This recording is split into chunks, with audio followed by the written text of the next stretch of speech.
समझो ना रेशम का तार भैया, मेरी राखी का मतलब है प्यार भैया।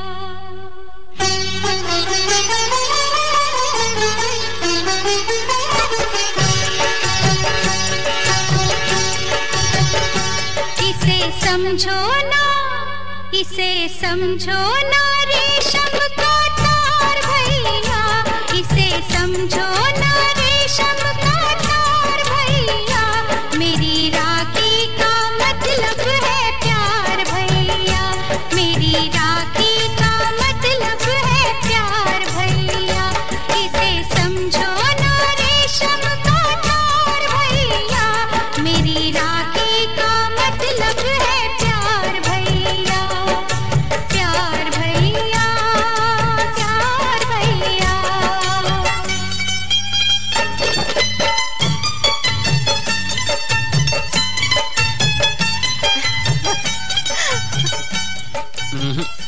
पहले मैं राखी बनवाऊंगा।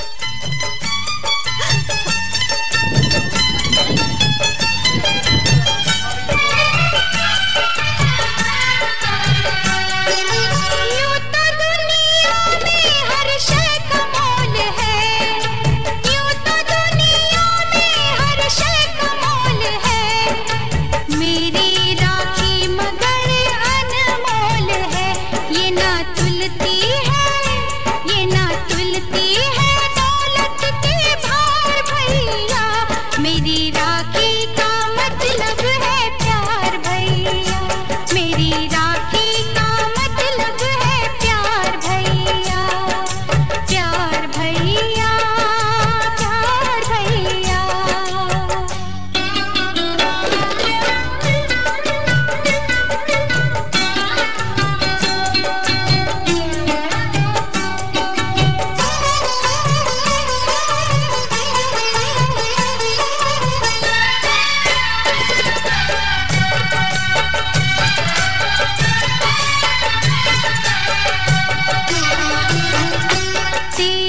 बहना पे जब भी कोई मुश्किल पड़े, तेरी बहना पे जब भी कोई मुश्किल पड़े,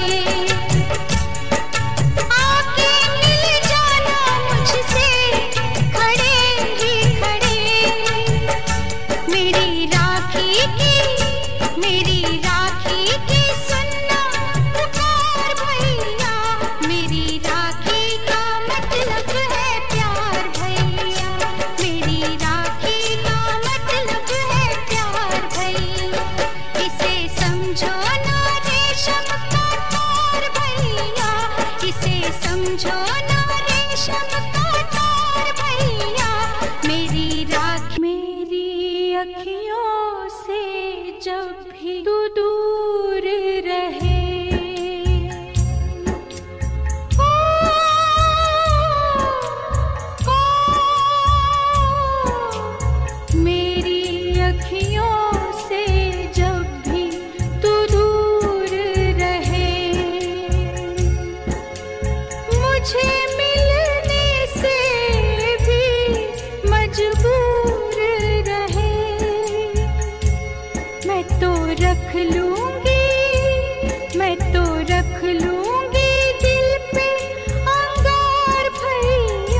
I introduce myself. This is Anabia Bond from 8th standard and as well as you know the group captain of Ashoka House. First of all, I am thankful for my teachers who gave me this opportunity and present me on the front of all of you. Then I would like to thankful for my manager sir who gave me this opportunity. Then happy Raksha Bandhan to all of you. I am very proudly to say that. Rakshabandhan एक ऐसा त्यौहार है जिसमें भाई और बहनों का बहुत ही बड़ा महत्व होता है। इस त्योहार में बहनें अपने भाइयों को राखी बांधती हैं और उनकी लंबी आयु होने उनकी प्रार्थना करती हैं। यह त्योहार कहा जाता है कि बहुत पुराने समय से मनाया जाता है और ना कि अब ये त्योहार हमारे इंडिया में मनाया जाता है, अब ये भारत के बाहर भी काफी चर्चा में आ रहा है क्योंकि यह एक ऐसा त्योहार है जिसमें ना कोई धार्मिक चीजें दिखाई जाती हैं और ना ही कुछ। यह तो एक ऐसा त्योहार है जिसमें एक भाई और बहन के रिश्ते के बारे में बताया जाता है। कहा जाता है कि रक्षाबंधन 6000 वर्ष पुराना है। यह रक्षाबंधन मनाया जाता है तब श्रावण की पूर्णिमा के दिन मनाया जाता है और इसकी शुरुआत रानी कर्णावती ने की थी। रानी कर्णावती पर जब हमलावर ने हमला किया, दूसरे राज्यों ने हमला किया, तो जब रानी कर्णावती आश्चर्यचकित हुई क्योंकि उन पे अचानक से हमला हुआ था, तब उन्होंने एक चिट्ठी पर राखी बांधकर लिखा हुमायूं के लिए, राजा हुमायूं के लिए कि उनकी रक्षा अब आपके हाथों में है।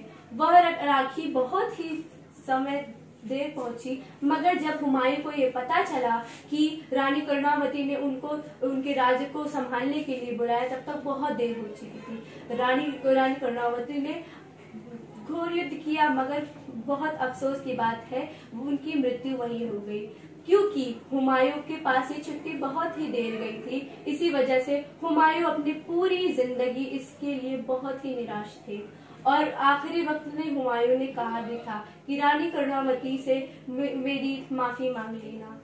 और यही सब देखते हुए हमें यह हमेशा ध्यान रखना चाहिए कि हमेशा ही ये इम्पोर्टेंट नहीं कि भाई अपनी बहन ही को राखी बांधे, कभी कभी आपको अपने से ही राखी, क्योंकि आपके सबसे ज्यादा करीबी दोस्त आप ही होते हैं। That's all. Thank you. Good morning and a very warm Raksha Bandhan to everyone. I'm thankful to all my teacher for giving me this opportunity to present my own opinions on this auspicious occasion. First of all, I would like to introduce myself. I'm Najmi Saab from 8th standard student of St. Joseph School and in charge of your Raman House. Today I'm here to deliver for Raksha Bandhan speech. Raksha Bandhan is festival which bond to brother and sister. This festival is celebrated all in world and the brother and sister wait eagerly for this festival all rounder of years. रक्षा बंधन means protect and bonds. भाई बहन का भी रिश्ता ना एकदम Tom and Jerry की तरह होता है। एक दूसरे से लड़ते हैं, झगड़ते हैं, मारते हैं, पीटते हैं, फिर भी अगर किसी के ऊपर आंच आती है, किसी को प्रोटेक्ट करना रहता है तो हमेशा एक दूसरे के साथ खड़े होते हैं। यही तो आखिर भाई बहन का रिश्ता होता है। भाई रक्षाबंधन का जब त्योहार मनाया, स्टार्टिंग में जब इसकी शुरुआत हुई तो किसी सगी बहन ने अपने भाई को ये रक्षाबंधन नहीं बांधा था, बल्कि किसी दूसरी बहन ने अपने भाई को दूसरे भाई को अपनी उसकी कलाई पर रक्षाबंधन की बांधी थी। और इसी अवसर पे बहुत सारी महिलाओं को बहुत सारी चीजें बनानी पड़ती है, बहुत सारी तैयारी करनी पड़ती है। इसी महिलाओं ने किसी एक ने कहा है कि किसी की रात मीठे सपनों में गुजरती है तो किसी की रात किसी के यादों में गुजरती है। किसी की रात मीठे सपनों में गुजरती है तो किसी की रात किसी के यादों में गुजरती है। हमारे रात के बारे में मत पूछो गालिब, हमारा दिन किचन में और रात सुबह क्या बनाने ये सोचने में गुजर जाती है। That's all, thank you.